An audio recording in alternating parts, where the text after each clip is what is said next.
Today we're looking at how to find the area of a circle. Now, you might have an experience where you're trying to order a pizza and deciding between a medium and large size, but you're not sure how much of a difference in how much pizza you would get from a medium to a large. By being able to find the area of that circle of the pizza, you would then be able to compare the sizes and see which one you would really like. So let's look at how to find the area of a circle.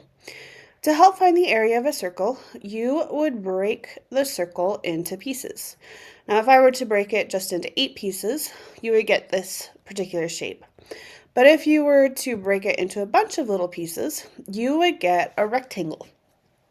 And we know the formula for a rectangle is its width times its length.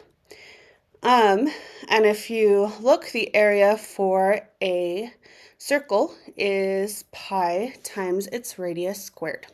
So how do we go from the formula of width times length for this rectangle when we break up the circle into a bunch of pieces to get pi times the radius squared?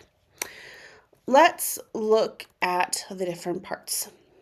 First off, we have the radius of the circle, which is the blue line.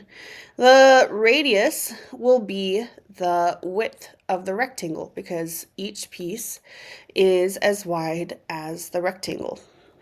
So we can rewrite this formula as pi r squared equals the radius times the length.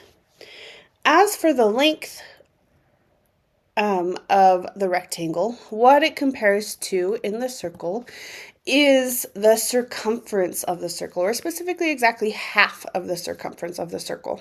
As you can see from this picture, if we were to take the highlighted orange circumference and lay it out, the rectangle is half the length of that circumference. So we can rewrite the length as half the circumference. The formula to find the circumference of a circle is 2 pi times the radius.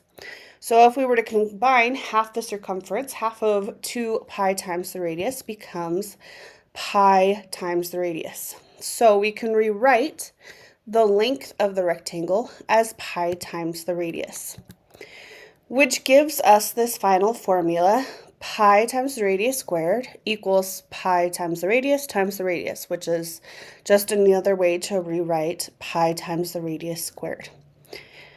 That's how we come up with the formula for the area of a circle. Now knowing the formula for the area of a circle, we can then compare these medium and large size pizza to determine that the medium, the 12-inch pizza, will have a total of 113 square inches of pizza, whereas the large, the 14-inch pizza, would be 153 square inches.